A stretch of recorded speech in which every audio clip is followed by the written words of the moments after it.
The Chicago Bears are undergoing a cultural overhaul that extends far beyond any one player or singular offseason move.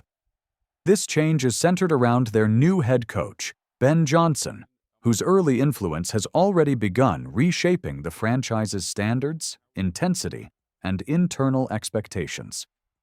Johnson isn't reinventing football. He's simply returning to a style that Chicago has long admired but rarely sustained, one rooted in accountability, discipline, and demanding excellence every day, not just on Sundays. According to multiple team insiders and off-season reports, Johnson has wasted no time establishing that his version of the Bears will be sharply different from the previous era. Under former head coach Matt Eberflus, small mistakes in practice often went uncorrected, glossed over in the name of long-term development or optimism. That approach, though perhaps well-intentioned, ultimately contributed to a team identity that lacked urgency and discipline. The results showed, particularly in close games and second-half collapses that defined Chicago's 5-12 campaign last season. Ben Johnson, by contrast, has arrived with a very different philosophy. He believes in immediate correction and hard coaching. Errors, no matter how small, are addressed on the spot and with visible intensity. During early organized team activities, OTAs, Johnson reportedly stopped entire sessions to correct minor alignment issues and technique flaws, actions that signal a commitment to detail. One notable moment came when tight end Cole Kmet lined up in the wrong spot. Instead of letting the play continue, Johnson halted everything and made an example of it. These are not overreactions. They're statements. They tell the team that sloppy preparation has consequences, and attention to detail is non-negotiable. It's a style reminiscent of old-school coaching, but not one devoid of modern leadership principles. Johnson has also been praised for his ability to build relationships, communicate clearly, and foster team buy-in. Multiple veteran players have described him as intense, fair, and engaged, a blend that's crucial for gaining respect in today's NFL locker rooms. The early buzz isn't just media hype. Offensive lineman Joe Thuney, recently signed to a 2-year deal, spoke highly of the culture already forming at Halas Hall. "Everyone seemed really intense and focused," Thuney said after his first week in the building. "It's something I want to be part of. Guys are working for each other and trying to improve bit by bit." Thuney, who came from a winning environment in Kansas City, is no stranger to high expectations. He knows what successful teams look like from the inside. His assessment, that the Bears are developing a serious, professional atmosphere, is encouraging, and he's not alone. Veteran defensive lineman Grady Jarrett echoed similar sentiments. "This isn't a program where you try to be the guy's friend and hope they buy in," Jarrett said. "You have to get with it." Jarrett's perspective, rooted in years of NFL experience, reinforces the idea that the Bears' new staff isn't interested in soft leadership or vague promises. They're here to set a tone and enforce it. This sense of renewed discipline has also filtered down to the younger players. Linebacker Tremaine Edmunds mentioned that players have already adjusted their approach to match the intensity and attention to detail that Johnson demands. According to Edmunds, there's a growing mentality among the team that you want to make plays in practice to impress your coach. That type of mindset shift rarely happens in just one off-season phase. It reflects deep, structural changes, ones that appear to be sticking. One of the clearest signs that the Bears are thinking differently under Ben Johnson is the team's decision to host 2 different NFL opponents for joint training camp practices this summer. The Miami Dolphins and the Buffalo Bills will both participate in joint sessions with the Bears ahead of preseason matchups in August. While joint practices themselves are not unusual, hosting 2 separate opponents is highly uncommon.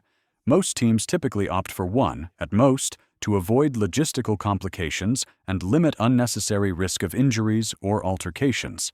That Johnson is actively choosing to double the workload speaks volumes about his coaching philosophy. Pressure makes progress. According to the Bears' schedule, the team will face the Dolphins on August 10th and the Bills on August 17th.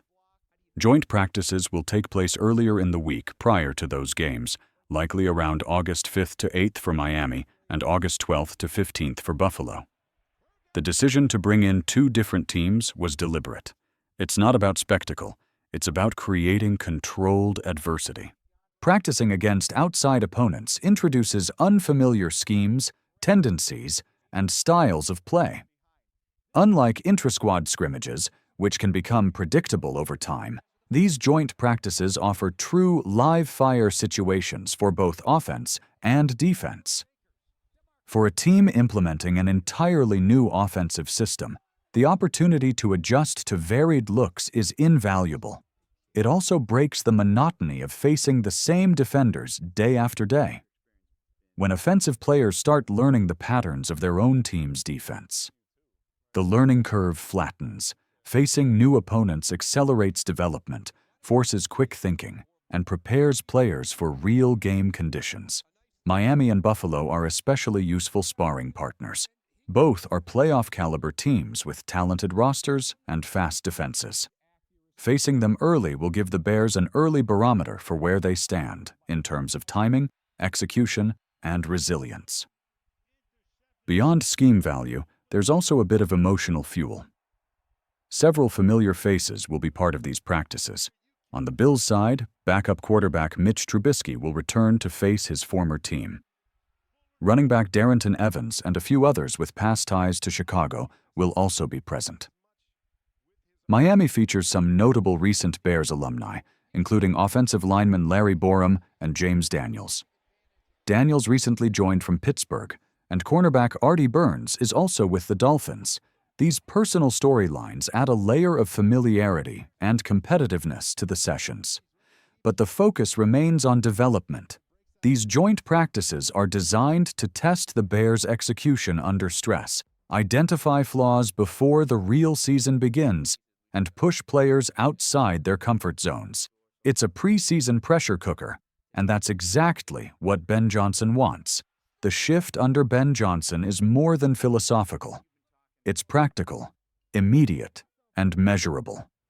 From the top of the roster to the bottom, every player now operates under a clearer, sharper set of expectations.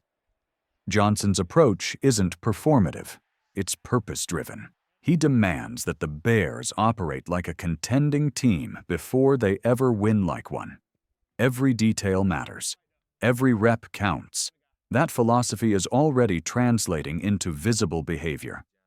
Players have commented that Johnson's intensity during meetings and practices is contagious. Even in early OTAs, the pace has picked up. Mistakes are not tolerated, and players are beginning to coach one another with a similar level of urgency. This cultural shift is critical, particularly for a franchise with a history of late-game collapses and missed opportunities. The 2023 season, which ended at 5-12, featured several losses that came down to the final minutes, games where the Bears looked unprepared or mentally fatigued in the clutch. Johnson's belief is that these outcomes are not just bad luck. They're the results of poor habits formed in practice. That's why he's addressing those issues now, before they have a chance to seep into the regular season again. Several team leaders have embraced the new tone. Joe Thuney and Grady Jarrett are already being described internally as tone setters, players who enforce standards not only by example, but vocally in the locker room. These veterans, combined with young core players like Caleb Williams and Darnell Wright, are helping foster a team-first, performance-driven environment. There's also buy-in from the coaching staff. Defensive coordinator Dennis Allen, another experienced leader with a reputation for intensity, is already being mimicked in his style by the defensive unit. Edmonds noted that players are trying to mirror their coach's energy and precision during every drill. This consistency, from head coach to position coach to player, has been missing in past regimes. And while no amount of off-season energy guarantees in-season success, it's the necessary starting point for turning a struggling franchise into a serious contender. Still, it's fair to approach this optimism with some caution. The Bears have experienced off-seasons like this before, ones filled with hope, new leadership, and culture change narratives. But September and October have a way of revealing what's real and what's just talk. For now, though, the signs are overwhelmingly positive. The team appears unified in its belief that Ben Johnson's methods will yield results. The training camp structure, the demand for excellence, and the veteran leadership all point toward an organization that's finally rowing in the same direction. Whether or not this transformation leads to playoff contention in 2025 remains to be seen. But one thing is certain. The Chicago Bears are no longer a team that accepts mediocrity in silence. Under Ben Johnson, mistakes are addressed, standards are set, and excuses are off the table. And in a league where margins are razor-thin, that shift alone may be the most important move the Bears make all year.